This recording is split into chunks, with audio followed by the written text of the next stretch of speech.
The latest US jobs report.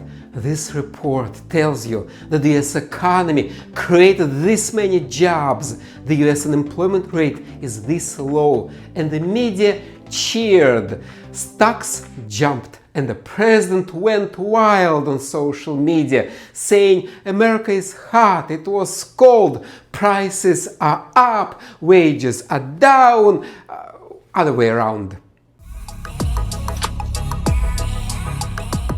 But is that true? The devil is in details, and if you look at details, you will see that the strong jobs report points out to a weak job market. You will see that the US economy is not bringing manufacturing back and might be heading towards a recession. Hi, my name is Vitaly. I am an economist. I am a boring mainstream economist, and in this video we are going to look at the details of the jobs report. We'll tell fact from fiction, and here is the first fact. The US economy created 139,000 jobs, beating the expectations of 126,000 jobs. Yes, job creation beat expectations. It's all about expectations. That's why, by the way, stocks jumped. But honestly, who expects what? Who cares? Let's look at historical numbers. From February to May, the US economy created 500,000 jobs. Last year, 800,000. President Trump is saying that the US is hot and it was cold, but during the cold months of Joe Biden, the job market was hot. And now, during the hot months of Trump, the job market is cold. Hot, cold, is it just me who is confused? And this number, 800,000 jobs, is normal for a healthy economy. If you take the US 2017 to 2019, before the pandemic, that's how many jobs the US was creating every year from February to May. So this year's number, 500,000 jobs, it's not enough. It's too little. So Donald Trump is losing not only to Joe Biden, but to Donald Trump. But let's go back to this number, 129,000 jobs created in May. This is the lowest number since 2010. Do you remember 2010? Back then, the US economy was recovering after the Great Recession. And now in 2025, the US economy is stronger and the population is bigger, and yet we have the same number of new jobs. For a strong economy, it's a weak number.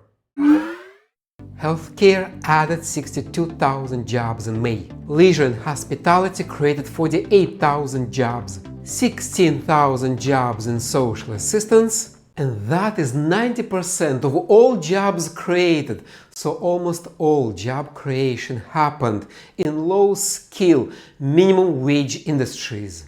That's not normal for a growing economy. What about manufacturing? Donald Trump promised to bring manufacturing back. Is this happening? No. The unemployment in manufacturing actually increased. Trump's tariffs are damaging the American industries. What about IT? Donald Trump promised to make America the capital in AI and crypto and all things information. Is that happening? No. Unemployment in IT also increased. Trump is failing to promote the American information. And finally, a technical note. The Bureau of Labor Statistics revised its numbers by 95,000 jobs. The bureaucrats call it a technical note, a minor correction, so they really don't want you to notice.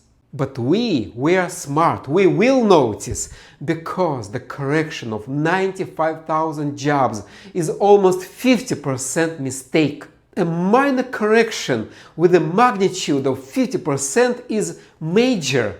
Imagine your boss cutting your salary by half and telling you it's a minor correction, no big deal.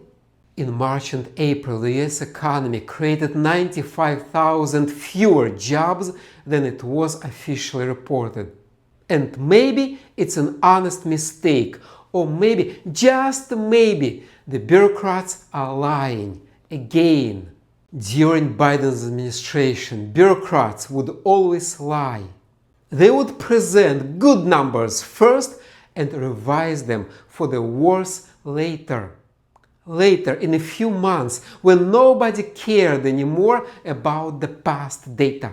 And it looks like the Trump administration is continuing Joe Biden's tradition of lying. This was my take on the latest jobs report. The media celebrated it as the sign of the strong US economy. Stocks went up, but I am claiming it's all wrong.